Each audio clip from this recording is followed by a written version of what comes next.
हिंदू आस्थाओं का अपमान, vote bank साधने की नई राजनीति। यह लेख रति अग्निहोत्री के द्वारा लिखा गया है। अब हिंदू परंपराओं और आस्थाओं का मजाक उड़ाना कोई इत्तेफाक नहीं रहा, बल्कि यह भारतीय राजनीति का एक सुनियोजित पैटर्न बन चुका है। इस तरह की बयानबाजी हिंदू अस्मिता को नीचा दिखाती है और हिंदुओं के भीतर अपने सांस्कृतिक हक जताने का साहस कम करती है, क्योंकि जैसे ही वे अपने अधिकारों को लेकर आवाज उठाना शुरू करते हैं, उन्हें सांप्रदायिक करार दे दिया जाता है। अभिनेता से राजनेता बने कमल हासन हाल ही में विवादों के घेरे में आ गए। राज्यसभा सांसद का पद संभालने के कुछ ही दिन बाद उन्होंने सनातन धर्म पर कटाक्ष कर डाला। चेन्नई में एक कार्यक्रम के दौरान हासन ने दावा किया कि शिक्षा ही वह एकमात्र हथियार है जो तानाशाही और सनातन धर्म की जंजीरों को तोड़ सकती है। यह बयान आते ही बड़ा विवाद खड़ा हो गया और बीजेपी से लेकर आम हिंदुओं तक हर ओर से विरोध होने लगा। कमल हासन पर हिंदू विरोधी भावनाएं भड़काने और हिंदू धर्म को बदनाम करने का आरोप लगा। यह उनकी पहली आपत्तिजनक टिप्पणी नहीं थी, लेकिन संसद में प्रवेश के तुरंत बाद ऐसा कहना दिखाता है कि भारतीय राजनीति में सनातन धर्म की निंदा करना अब इतना आम हो गया है कि लोग कई बार इस पर सवाल उठाना भी जरूरी नहीं समझते। दरअसल बहुत से नेताओं के लिए हिंदू आस्थाओं पर चोट करना तथाकथित सेक्युलर वोटरों को लुभाने का एक शॉर्टकट बन गया है।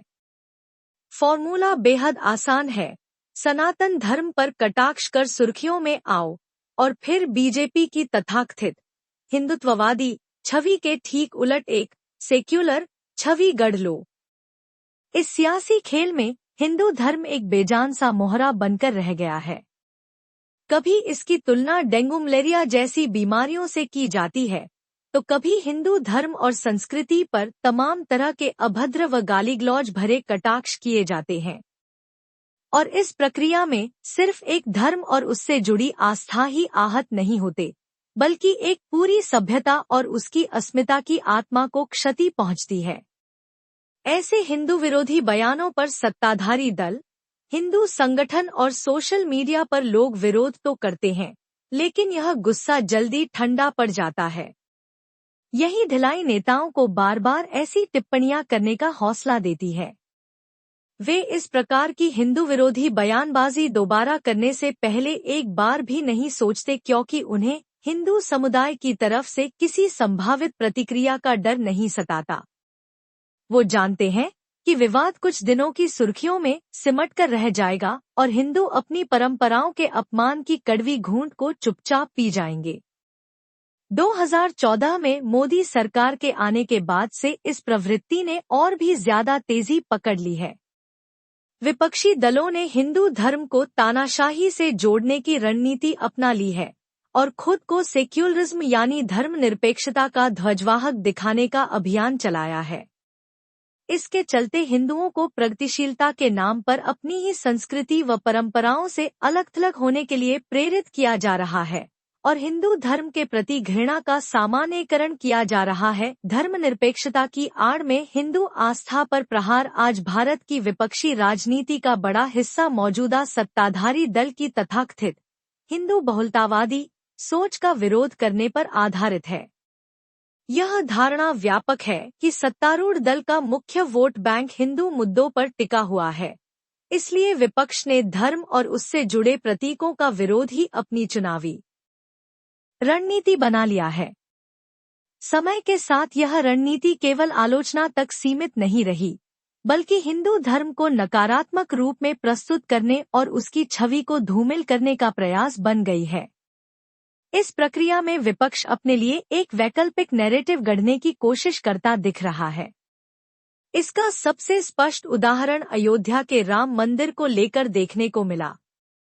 जनवरी 2024 में आयोजित राम मंदिर प्राण प्रतिष्ठा समारोह, जो विश्व भर के करोड़ों हिंदुओं के लिए गहरी आस्था का केंद्र था, उसमें भाग लेने के लिए विपक्षी नेताओं को आमंत्रित किया गया, लेकिन कई प्रमुख नेताओं ने न्योता ठुकरा दिया। उनका तर्क था कि राम मंदिर वास्तव में बीजेपी का राजनीतिक प्रोजेक्ट है। भारतीय कम्युनिस्ट पार्टी, मार्क्सवादी ने कहा कि वे आस्था का सम्मान करते हैं, लेकिन धर्म और राजनीति को जोड़ना स्वीकार्य नहीं। कांग्रेस ने भी इसी तरह का रुख अपनाया और दावा किया कि सत्ताधारी दल ने जनास्था को राजनीतिक प्रोजेक्ट में बदल दिया है। हालांकि पार्टी के कुछ नेताओं ने निजी स्तर पर इस समारोह में भाग लिया, जिससे भीतर ही भीतर विचारों में असहमति भी झलकती है। ऐसा ही रवैया महाकुंभ 2025 को लेकर भी दिखा। एक कार्यक्रम में समाजवादी पार्टी के सांसद अफजल अंसारी ने तंज कसते हुए कहा कि अगर कुंभ स्नान से सच में पाप धुलते हैं और बैकुंठ के द्वार खुलते हैं, तो नरक तो खाली हो जाएगा। उनके इस व्यंग्य ने धार्मिक भावनाओं को आहत किया। समाजवादी पार्टी प्रमुख अखिलेश यादव ने भी महाकुंभ को लेकर बेहद विवादित बयान दिया। उन्होंने न केवल सनातन धर्म की मान्यताओं पर कटाक्ष किया, बल्कि यह तक कह दिया कि महाकुंभ जैसी कोई चीज है ही नहीं। उनके अनुसार यह शब्द केवल जनता को भ्रमित करने और सार्वजनिक धन की बर्बादी के लिए गढ़ा गया है। कांग्रेस अध्यक्ष मल्लिकार्जुन खड़गे ने भी महाकुंभ पर तीखी टिप्पणी करते हुए कहा कि सत्ताधारी दल के नेता कैमरों के सामने दिखावे के लिए डुबकियां लगा रहे हैं, और कहा कि क्या इस तरह डुबकी लगाने से देश की गरीबी मिट जाएगी। ये टिप्पणियां कोई इक्का दुक्का घटनाएं नहीं, बल्कि एक बड़े चलन का हिस्सा हैं, जहां राजनीतिक बहसों में हिंदू परंपराओं को नीचा दिखाना आम हो गया है। भक्तों में आक्रोश तो उठता है, लेकिन क्योंकि हिंदू समाज इसे ठोस सामाजिक आंदोलन में नहीं बदल पाता और नेताओं पर लंबा दबाव नहीं बना पाता, इसलिए हिंदूफोबिया बिना रोकटोक फैलता रहता है। चिंता की सबसे बड़ी वजह यह है कि कई बार हिंदू स्वयं ही इस परिदृश्य में या तो मूक दर्शक बने रहते हैं, या फिर अपनी ही संस्कृति और धर्म का मजाक उड़ाए जाने पर ताली बजाकर वाहवाही करने वालों में शामिल हो जाते हैं। इस स्थिति की जड़ तथाकथित सेक्युलर वोट बैंक की राजनीति में छिपी है। विपक्षी दल अक्सर हिंदू समाज के उस वर्ग को साधते हैं जो अपनी हिंदू पहचान को लेकर असहज रहता है। इस वर्ग को लगातार यह समझाया और ब्रेनवॉश किया जाता है कि हिंदू पहचान पर गर्व करना संकीर्णता या फासीवाद का समर्थन है, जबकि विलुप्तीकरण की राजनीति को प्रगतिशीलता का प्रतीक बताकर प्रचारित किया जाता है। नतीजतन ऐसे लोग अपनी ही जड़ों से कटने लगते हैं और हिंदू धर्म को लेकर शर्मिंदगी महसूस करने लगते हैं। स्टॉप हिंदूद्वेषा ने पहले भी इस प्रवृत्ति पर प्रकाश डाला है कि अकादमिक जगत इस हिंदू विरोधी विमर्श का मूल स्रोत बन चुका है। विश्वविद्यालयों और बौद्धिक केंद्रों से निकलकर तैयार किया गया यह नैरेटिव परंपरागत मीडिया, सोशल मीडिया प्लेटफॉर्म्स, मनोरंजन उद्योग और विभिन्न संगठित नेटवर्क्स के माध्यम से समाज तक पहुंचाया जाता है। इस तरह एक योजनाबद्ध ढांचे के तहत हिंदू विरोधी विचारों को वैध और तर्कसंगत साबित किया जाता है, जिससे वे धीरे धीरे सार्वजनिक विमर्श में सामान्य और स्वाभाविक लगने लगते हैं। भारतीय राजनीति में हिंदू विरोधी बयानबाजी आज एक बड़े ट्रेंड का हिस्सा बन चुकी है। मोदी सरकार को चुनौती देने के लिए विपक्ष यदि हिंदू मुद्दों को रचनात्मक ढंग से उठाता, तो हिंदू विमर्श और भी विस्तृत और सार्थक हो सकता था। लेकिन अधिकांश विपक्षी दलों ने ऐसा करने के बजाय हिंदू द्वेष को ही अपनी रणनीति का केंद्र बना लिया। उनकी चुनावी राजनीति इस धारणा पर टिकी है कि सनातन धर्म का विरोध कर वे अपने अल्पसंख्यक वोट बैंक को मजबूत बना सकते हैं। इस रणनीति का मकसद हिंदू धर्म को बदनाम करना और उससे जुड़े मुद्दों को अविश्वसनीय ठहराना है। यह मानना गलत होगा कि हिंदू विषय केवल बीजेपी या संघ परिवार तक सीमित रहे हैं। राम जन्मभूमि आंदोलन में अनेक दलों और समाज के विभिन्न वर्गों के लोग सक्रिय रूप से शामिल थे। इसी तरह हिंदू राष्ट्र की परिकल्पना या नेशनल सनातन बोर्ड जैसी मांगे कई संतों, आध्यात्मिक नेताओं और हिंदू संगठनों ने आगे बढ़ाई है। मौजूदा सत्तारूढ़ दल इन सभी मुद्दों से हमेशा सहमत हो, यह भी आवश्यक नहीं है। इसके अलावा कुछ विषयों पर सरकार और हिंदू समाज की सोच में स्पष्ट मतभेद भी दिखाई देते हैं। उदाहरण के लिए, मंदिरों को सरकारी नियंत्रण से मुक्त कराने का सवाल लंबे समय से हिंदू समाज की प्रमुख मांग रहा है। इस प्रकार के विषयों पर विपक्ष के पास पर्याप्त अवसर था कि वह रचनात्मक बहस छेड़कर हिंदू समाज का भरोसा जीत सके। लेकिन इसके विपरीत उसने बार बार हिंदू विरोधी विमर्श को ही हवा दी है। उसका मुख्य उद्देश्य है अल्पसंख्यक वोट बैंक का विलुप्तीकरण और इस प्रक्रिया में वह हिंदू धर्म का इस्तेमाल एक मोहरे की तरह करता है। अल्पसंख्यक विलुप्तीकरण की इस राजनीतिक प्रवृत्ति पर हम अगले भाग में विस्तार से चर्चा करेंगे। अल्पसंख्यक विलुप्तीकरण की राजनीति भारत की राजनीति में लंबे समय से एक प्रवृत्ति देखी जाती है कि हिंदू धर्म और उसकी परंपराओं को निशाना बनाया जाता है। यह प्रवृत्ति मुख्य रूप से अल्पसंख्यक विलुप्तीकरण से जुड़ी हुई है। ऐसी राजनीति में अल्पसंख्यकों की पहचान को हिंदू संस्कृति और परंपराओं के विरोध में खड़ा किया जाता है। नतीजा यह होता है कि हिंदुओं और अल्पसंख्यकों के बीच अविश्वास और वैमनस्य बढ़ता है। राजनीतिक लाभ के लिए हिंदू रीति रिवाजों और मान्यताओं को अक्सर इस तरह दिखाया जाता है मानो वे अल्पसंख्यकों के लिए खतरा हों। इससे यह धारणा बनाई जाती है कि हिंदू धर्म का विरोध करना अल्पसंख्यकों के अस्तित्व की रक्षा के लिए जरूरी है।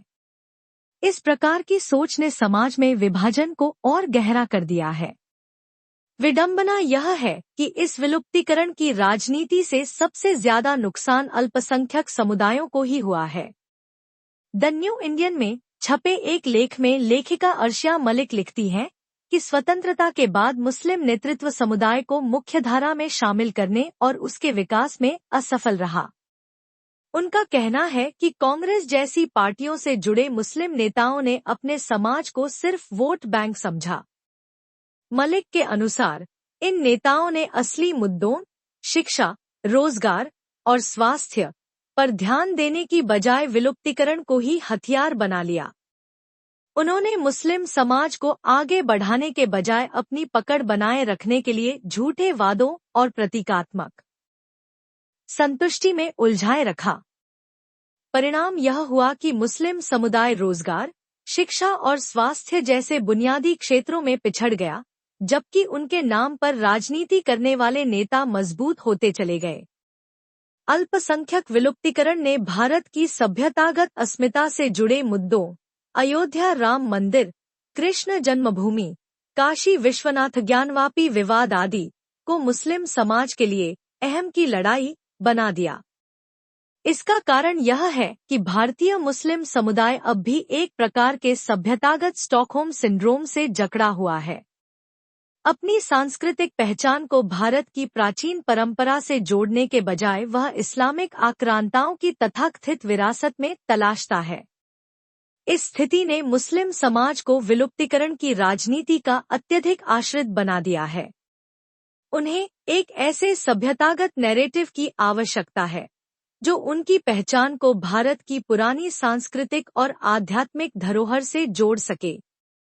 लेकिन अब तक इस दिशा में कोई ठोस प्रयास नहीं हुआ है। परिणामस्वरूप मुस्लिम समाज मुगल विरासत को पकड़कर बैठा है, जिससे हिंदू मुस्लिम संबंध और तनावपूर्ण बनते हैं। जहां हिंदू समुदाय अपनी सभ्यता की जड़ों को पुनः खोज रहा है, वहीं मुसलमान The profound pluralism, subtle metaphysics, and ethical sophistication of Hindu thought risk being reduced to little more than slogans, spectacles, or superficial identity politics. Fragmentation and sectarianism add to the malaise. Caste identities, once part of a nuanced and dynamic social order, have been repurposed by politics into rigid vote banks. Pan-Hindu consciousness has weakened under the weight of internal fractures, and initiatives for reform are too often derailed by short-term political interests rather than guided by dharmic concerns. Equally concerning is the dilution of spirituality. What was once a rigorous path of self-inquiry, meditation, and inner transformation is now frequently commodified into commercial yoga, internet gurus, or the festivalization of rituals. This performative religiosity overshadows the deeper currents of Hindu practice, leaving the civilizational soul vulnerable to erosion. Can a civilization be reawakened? Civilizational suicide is not inevitable, but it requires self-awareness to arrest.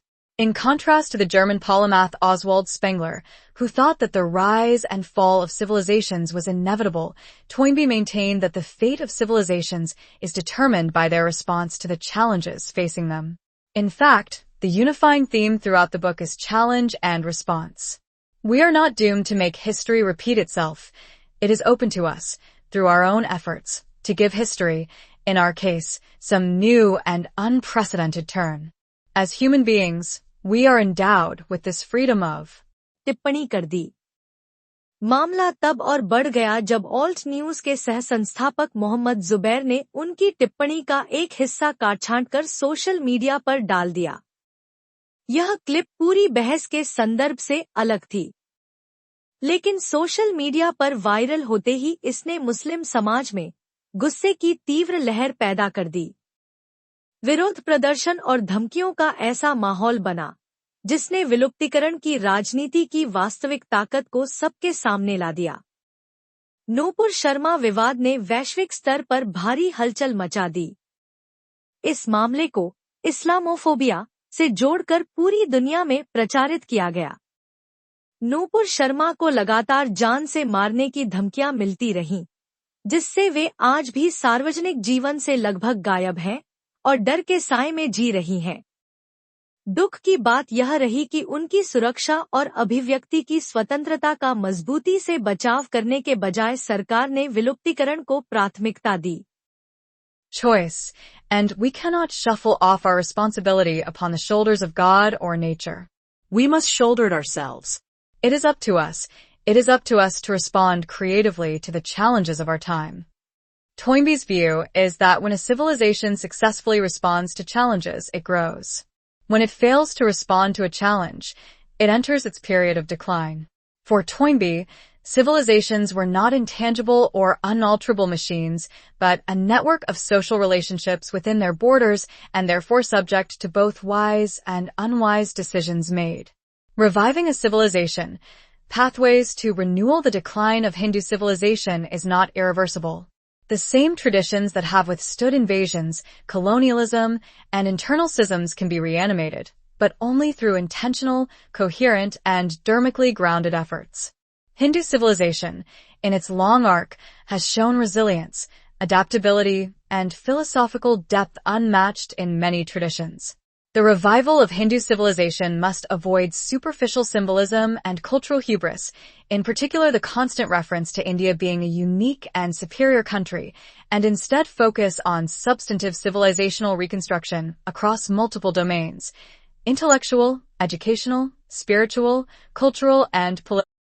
जब कोई नेता या सार्वजनिक व्यक्ति हिंदू धर्म पर चोट करता है और बाद में आधे अधूरे शब्दों में माफी मांग लेता है, तो हिंदू समाज तुरंत शांत हो जाता है।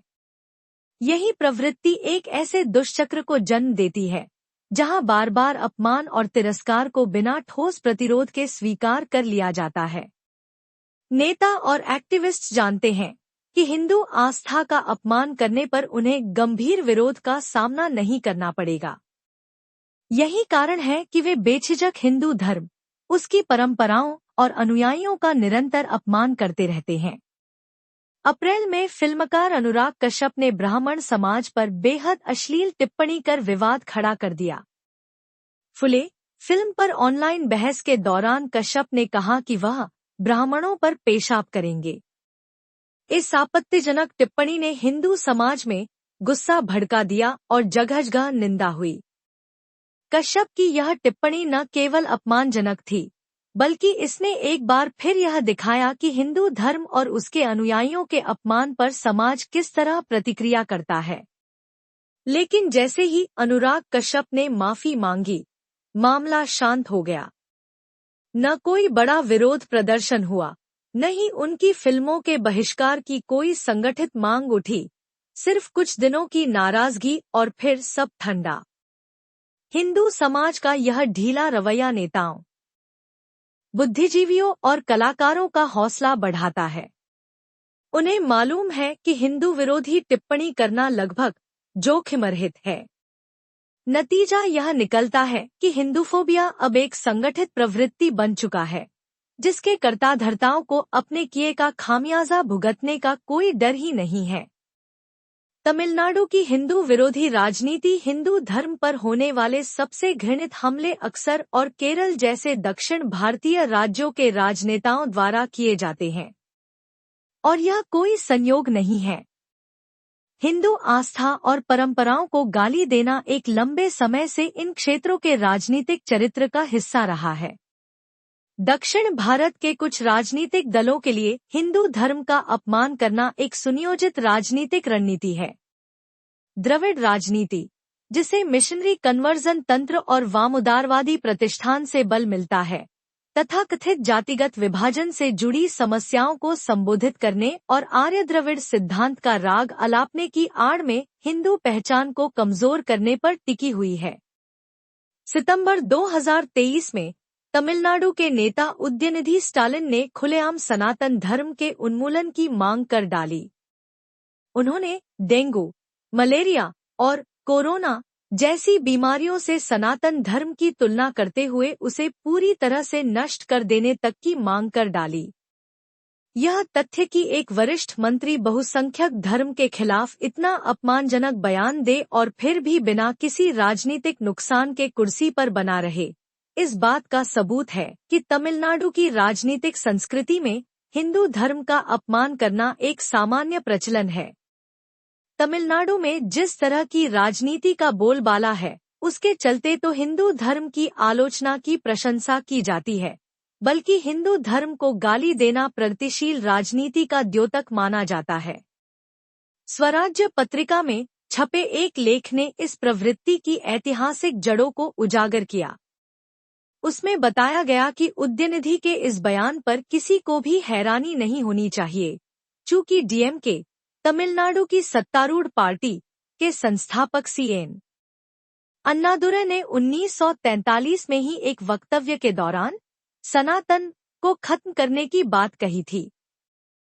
लेख का तर्क है कि यह हिंदू एकता का भय ही है, जिसने तमिलनाडु में हिंदू धर्म पर निरंतर होने वाले हमलों की राजनीति को और भी ज्यादा तीखा बना दिया है।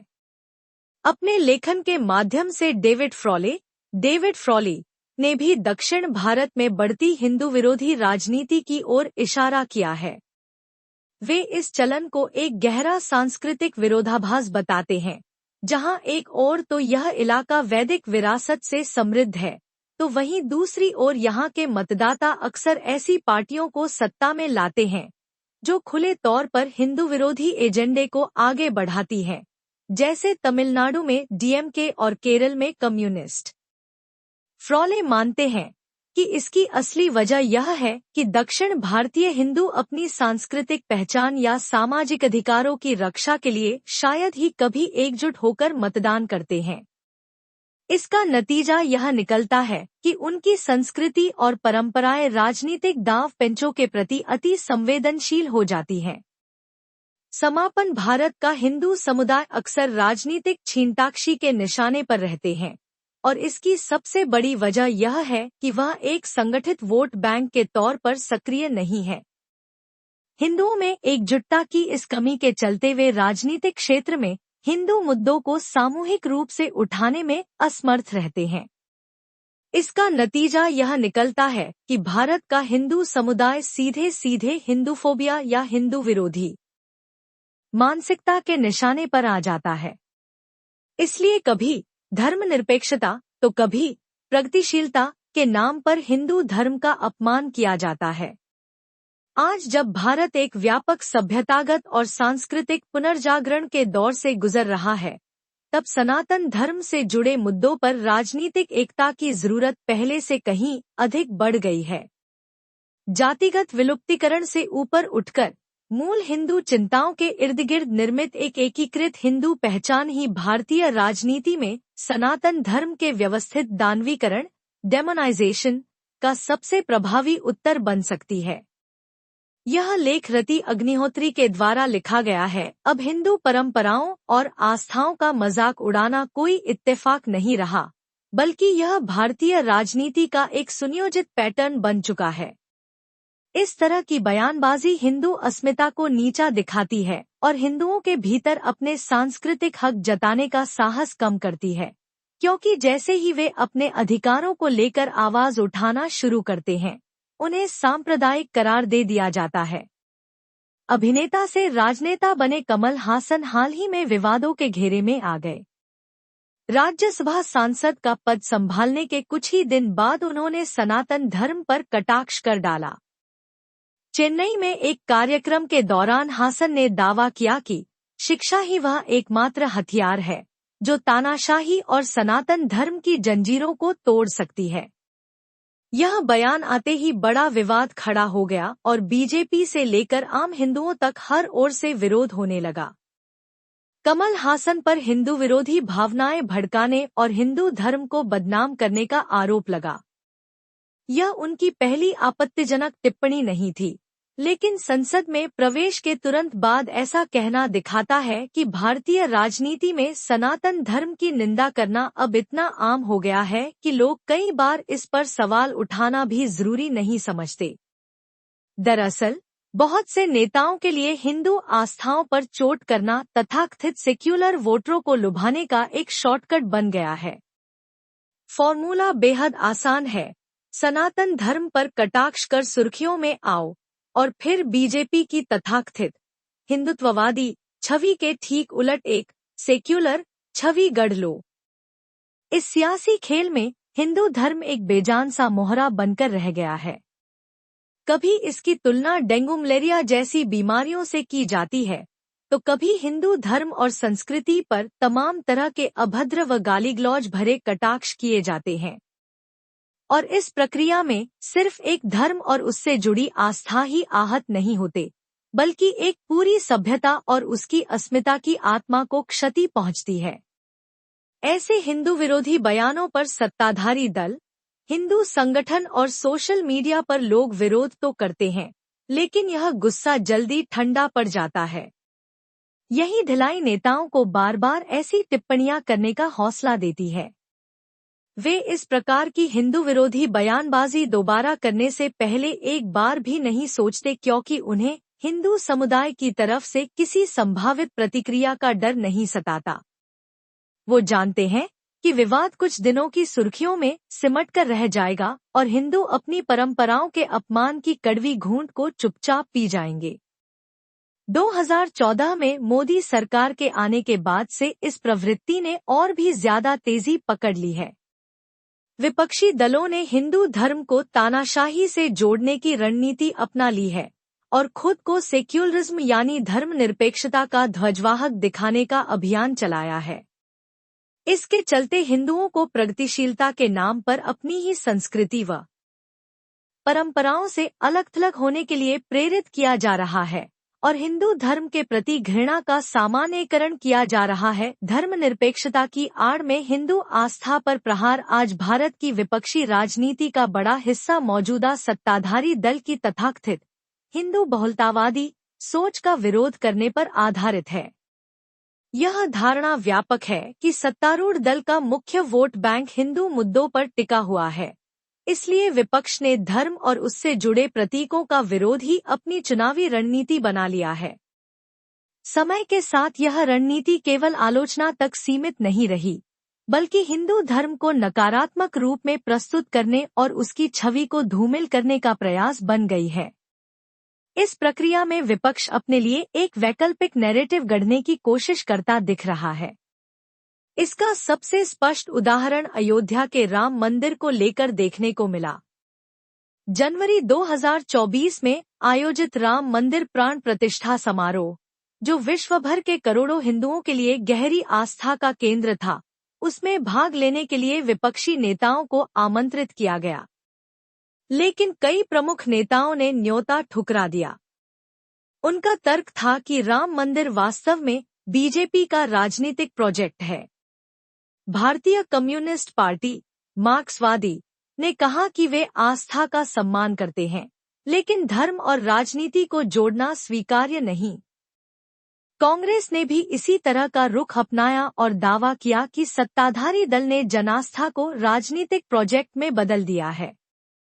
हालांकि पार्टी के कुछ नेताओं ने निजी स्तर पर इस समारोह में भाग लिया, जिससे भीतर ही भीतर विचारों में असहमति भी झलकती है। ऐसा ही रवैया महाकुंभ 2025 को लेकर भी दिखा।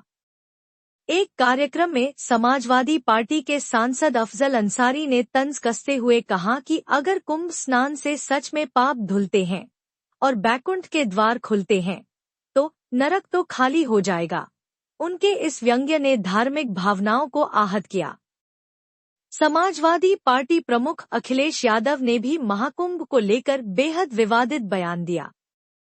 उन्होंने न केवल सनातन धर्म की मान्यताओं पर कटाक्ष किया, बल्कि यह तक कह दिया कि महाकुंभ जैसी कोई चीज है ही नहीं। उनके अनुसार यह शब्द केवल जनता को भ्रमित करने और सार्वजनिक धन की बर्बादी के लिए गढ़ा गया है। कांग्रेस अध्यक्ष मल्लिकार्जुन खड़गे ने भी महाकुंभ पर तीखी टिप्पणी करते हुए कहा कि सत्ताधारी दल के नेता कैमरों के सामने दिखावे के लिए डुबकियां लगा रहे हैं, और कहा कि क्या इस तरह डुबकी लगाने से देश की गरीबी मिट जाएगी। ये टिप्पणियां कोई इक्का दुक्का घटनाएं नहीं, बल्कि एक बड़े चलन का हिस्सा हैं, जहां राजनीतिक बहसों में हिंदू परंपराओं को नीचा दिखाना आम हो गया है। भक्तों में आक्रोश तो उठता है, लेकिन क्योंकि हिंदू समाज इसे ठोस सामाजिक आंदोलन में नहीं बदल पाता और नेताओं पर लंबा दबाव नहीं बना पाता, इसलिए हिंदूफोबिया बिना रोकटोक फैलता रहता है। चिंता की सबसे बड़ी वजह यह है कि कई बार हिंदू स्वयं ही इस परिदृश्य में या तो मूक दर्शक बने रहते हैं, या फिर अपनी ही संस्कृति और धर्म का मजाक उड़ाए जाने पर ताली बजाकर वाहवाही करने वालों में शामिल हो जाते हैं। इस स्थिति की जड़ तथाकथित सेक्युलर वोट बैंक की राजनीति में छिपी है। विपक्षी दल अक्सर हिंदू समाज के उस वर्ग को साधते हैं जो अपनी हिंदू पहचान को लेकर असहज रहता है। इस वर्ग को लगातार यह समझाया और ब्रेनवॉश किया जाता है कि हिंदू पहचान पर गर्व करना संकीर्णता या फासीवाद का समर्थन है, जबकि विलुप्तीकरण की राजनीति को प्रगतिशीलता का प्रतीक बताकर प्रचारित किया जाता है। नतीजतन ऐसे लोग अपनी ही जड़ों से कटने लगते हैं और हिंदू धर्म को लेकर शर्मिंदगी महसूस करने लगते हैं। स्टॉप हिंदू द्वेषा ने पहले भी इस प्रवृत्ति पर प्रकाश डाला है कि अकादमिक जगत इस हिंदू विरोधी विमर्श का मूल स्रोत बन चुका है। विश्वविद्यालयों और बौद्धिक केंद्रों से निकलकर तैयार किया गया यह नैरेटिव परंपरागत मीडिया, सोशल मीडिया प्लेटफॉर्म्स, मनोरंजन उद्योग और विभिन्न संगठित नेटवर्क्स के माध्यम से समाज तक पहुंचाया जाता है। इस तरह एक योजनाबद्ध ढांचे के तहत हिंदू विरोधी विचारों को वैध और तर्कसंगत साबित किया जाता है, जिससे वे धीरे धीरे सार्वजनिक विमर्श में सामान्य और स्वाभाविक लगने लगते हैं। भारतीय राजनीति में हिंदू विरोधी बयानबाजी आज एक बड़े ट्रेंड का हिस्सा बन चुकी है। मोदी सरकार को चुनौती देने के लिए विपक्ष यदि हिंदू मुद्दों को रचनात्मक ढंग से उठाता, तो हिंदू विमर्श और भी विस्तृत और सार्थक हो सकता था। लेकिन अधिकांश विपक्षी दलों ने ऐसा करने के बजाय हिंदू द्वेष को ही अपनी रणनीति का केंद्र बना लिया। उनकी चुनावी राजनीति इस धारणा पर टिकी है कि सनातन धर्म का विरोध कर वे अपने अल्पसंख्यक वोट बैंक को मजबूत बना सकते हैं। इस रणनीति का मकसद हिंदू धर्म को बदनाम करना और उससे जुड़े मुद्दों को अविश्वसनीय ठहराना है। यह मानना गलत होगा कि हिंदू विषय केवल बीजेपी या संघ परिवार तक सीमित रहे हैं। राम जन्मभूमि आंदोलन में अनेक दलों और समाज के विभिन्न वर्गों के लोग सक्रिय रूप से शामिल थे। इसी तरह हिंदू राष्ट्र की परिकल्पना या नेशनल सनातन बोर्ड जैसी मांगे कई संतों, आध्यात्मिक नेताओं और हिंदू संगठनों ने आगे बढ़ाई हैं। मौजूदा सत्तारूढ़ दल इन सभी मुद्दों से हमेशा सहमत हो, यह भी आवश्यक नहीं है। इसके अलावा कुछ विषयों पर सरकार और हिंदू समाज की सोच में स्पष्ट मतभेद भी दिखाई देते हैं। उदाहरण के लिए, मंदिरों को सरकारी नियंत्रण से मुक्त कराने का सवाल लंबे समय से हिंदू समाज की प्रमुख मांग रहा है। इस प्रकार के विषयों पर विपक्ष के पास पर्याप्त अवसर था कि वह रचनात्मक बहस छेड़कर हिंदू समाज का भरोसा जीत सके। लेकिन इसके विपरीत उसने बार बार हिंदू विरोधी विमर्श को ही हवा दी है। उसका मुख्य उद्देश्य है अल्पसंख्यक वोट बैंक का विलुप्तीकरण और इस प्रक्रिया में वह हिंदू धर्म का इस्तेमाल एक मोहरे की तरह करता है। अल्पसंख्यक विलुप्तीकरण की इस राजनीतिक प्रवृत्ति पर हम अगले भाग में विस्तार से चर्चा करेंगे। अल्पसंख्यक विलुप्तीकरण की राजनीति भारत की राजनीति में लंबे समय से एक प्रवृत्ति देखी जाती है कि हिंदू धर्म और उसकी परंपराओं को निशाना बनाया जाता है। यह प्रवृत्ति मुख्य रूप से अल्पसंख्यक विलुप्तीकरण से जुड़ी हुई है। ऐसी राजनीति में अल्पसंख्यकों की पहचान को हिंदू संस्कृति और परंपराओं के विरोध में खड़ा किया जाता है। नतीजा यह होता है कि हिंदुओं और अल्पसंख्यकों के बीच अविश्वास और वैमनस्य बढ़ता है। राजनीतिक लाभ के लिए हिंदू रीति रिवाजों और मान्यताओं को अक्सर इस तरह दिखाया जाता है मानो वे अल्पसंख्यकों के लिए खतरा हों। इससे यह धारणा बनाई जाती है कि हिंदू धर्म का विरोध करना अल्पसंख्यकों के अस्तित्व की रक्षा के लिए जरूरी है। इस प्रकार की सोच ने समाज में विभाजन को और गहरा कर दिया है। विडंबना यह है कि इस विलुप्तीकरण की राजनीति से सबसे ज्यादा नुकसान अल्पसंख्यक समुदायों को ही हुआ है। द न्यू इंडियन में छपे एक लेख में लेखिका अर्शिया मलिक लिखती हैं कि स्वतंत्रता के बाद मुस्लिम नेतृत्व समुदाय को मुख्यधारा में शामिल करने और उसके विकास में असफल रहा। उनका कहना है कि कांग्रेस जैसी पार्टियों से जुड़े मुस्लिम नेताओं ने अपने समाज को सिर्फ वोट बैंक समझा। मलिक के अनुसार इन नेताओं ने असली मुद्दों, शिक्षा, रोजगार और स्वास्थ्य पर ध्यान देने की बजाय विलुप्तीकरण को ही हथियार बना लिया। उन्होंने मुस्लिम समाज को आगे बढ़ाने के बजाय अपनी पकड़ बनाए रखने के लिए झूठे वादों और प्रतीकात्मक संतुष्टि में उलझाए रखा। परिणाम यह हुआ कि मुस्लिम समुदाय रोजगार, शिक्षा और स्वास्थ्य जैसे बुनियादी क्षेत्रों में पिछड़ गया, जबकि उनके नाम पर राजनीति करने वाले नेता मजबूत होते चले गए। अल्पसंख्यक विलुप्तीकरण ने भारत की सभ्यतागत अस्मिता से जुड़े मुद्दों, अयोध्या राम मंदिर, कृष्ण जन्मभूमि, काशी विश्वनाथ ज्ञानवापी विवाद आदि को मुस्लिम समाज के लिए अहम की लड़ाई बना दिया। इसका कारण यह है कि भारतीय मुस्लिम समुदाय अब भी एक प्रकार के सभ्यतागत स्टॉकहोम सिंड्रोम से जकड़ा हुआ है। अपनी सांस्कृतिक पहचान को भारत की प्राचीन परंपरा से जोड़ने के बजाय वह इस्लामिक आक्रांताओं की तथाकथित विरासत में तलाशता है। इस स्थिति ने मुस्लिम समाज को विलुप्तीकरण की राजनीति का अत्यधिक आश्रित बना दिया है। उन्हें एक ऐसे सभ्यतागत नैरेटिव की आवश्यकता है जो उनकी पहचान को भारत की पुरानी सांस्कृतिक और आध्यात्मिक धरोहर से जोड़ सके। लेकिन अब तक इस दिशा में कोई ठोस प्रयास नहीं हुआ है। परिणामस्वरूप मुस्लिम समाज मुगल विरासत को पकड़कर बैठा है, जिससे हिंदू मुस्लिम संबंध और तनावपूर्ण बनते हैं। जहां हिंदू समुदाय अपनी सभ्यता की जड़ों को पुनः खोज रहा है, वहीं मुसलमान अभी भी उस अतीत से जुड़ाव महसूस करते हैं जिसने भारत को लंबे समय तक आक्रांत किया।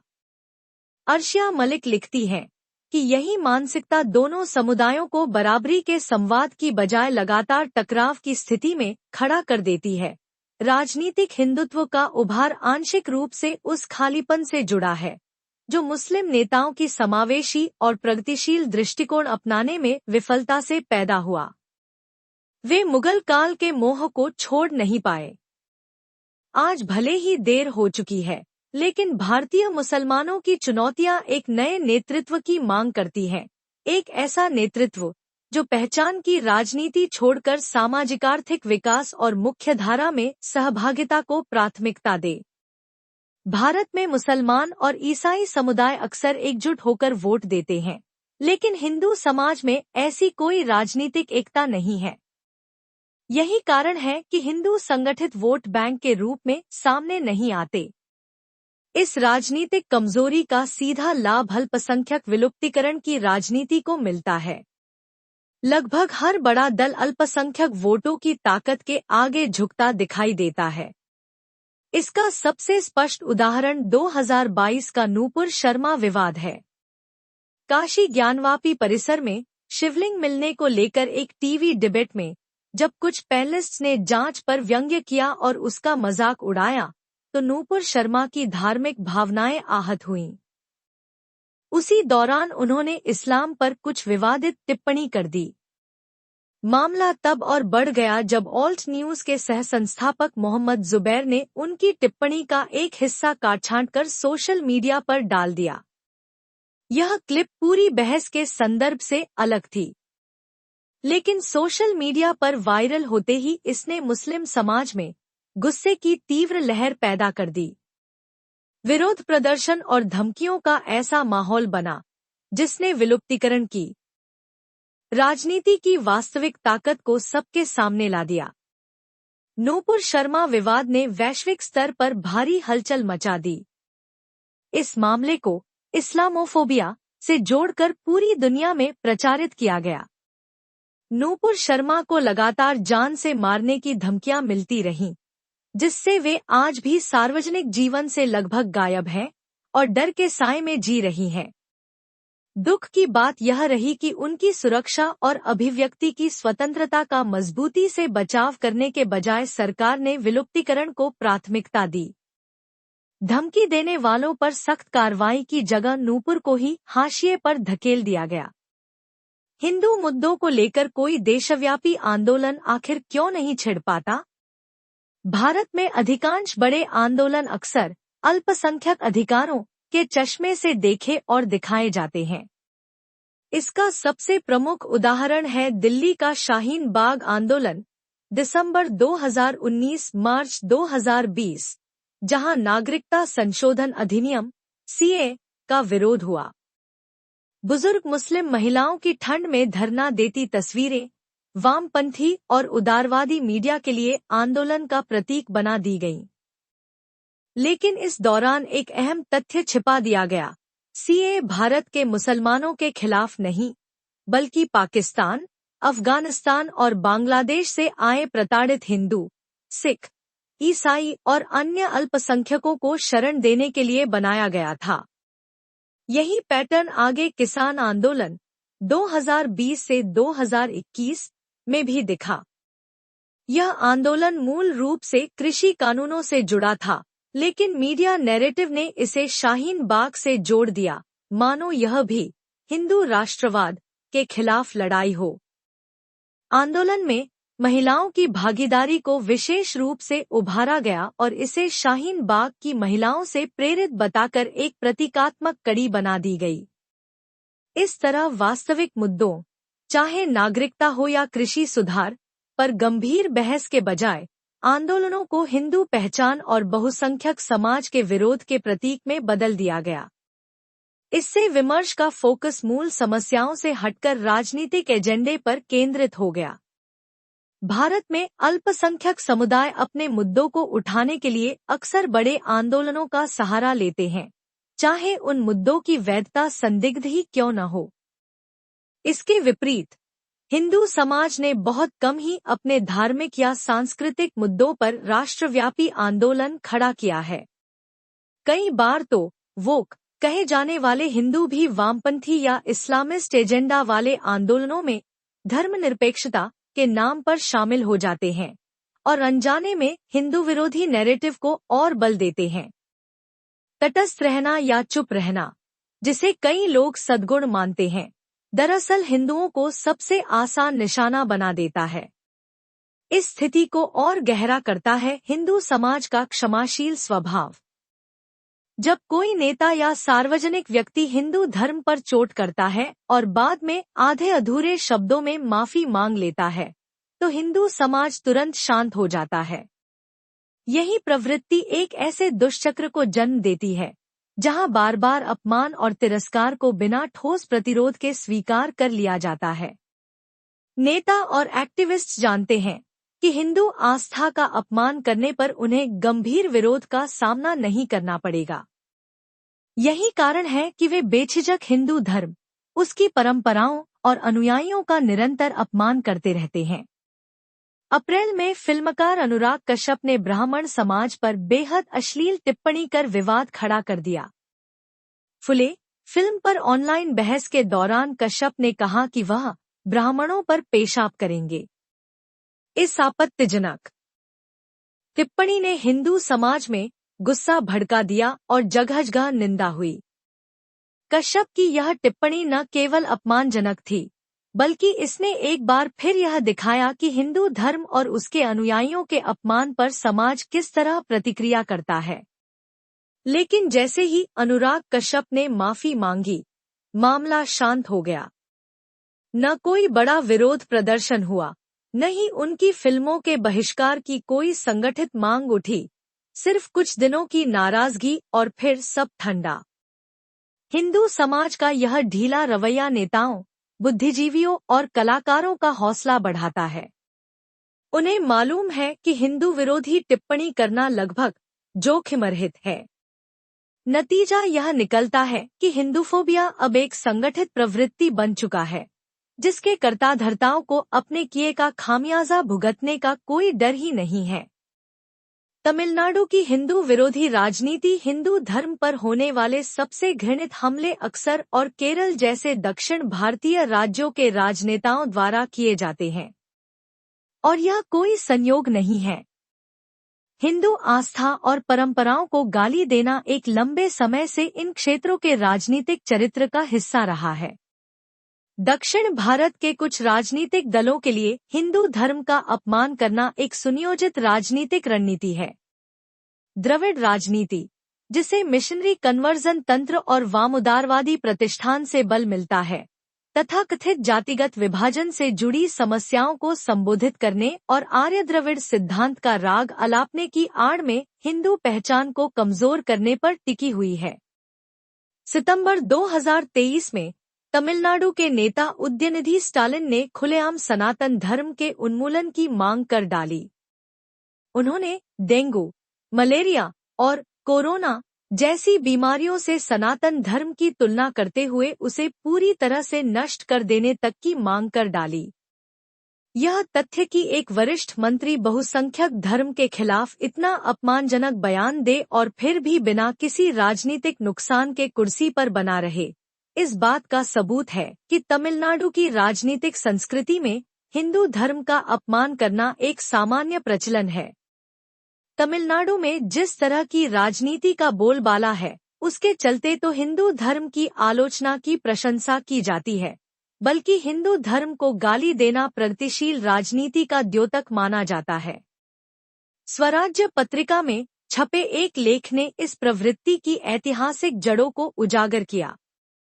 उसमें बताया गया कि उदयनिधि के इस बयान पर किसी को भी हैरानी नहीं होनी चाहिए, चूंकि डीएमके, तमिलनाडु की सत्तारूढ़ पार्टी के संस्थापक सीएन अन्नादुरै ने 1943 में ही एक वक्तव्य के दौरान सनातन को खत्म करने की बात कही थी। लेख का तर्क है कि यह हिंदू एकता का भय ही है, जिसने तमिलनाडु में हिंदू धर्म पर निरंतर होने वाले हमलों की राजनीति को और भी ज्यादा तीखा बना दिया है। अपने लेखन के माध्यम से डेविड फ्रॉली ने भी दक्षिण भारत में बढ़ती हिंदू विरोधी राजनीति की ओर इशारा किया है।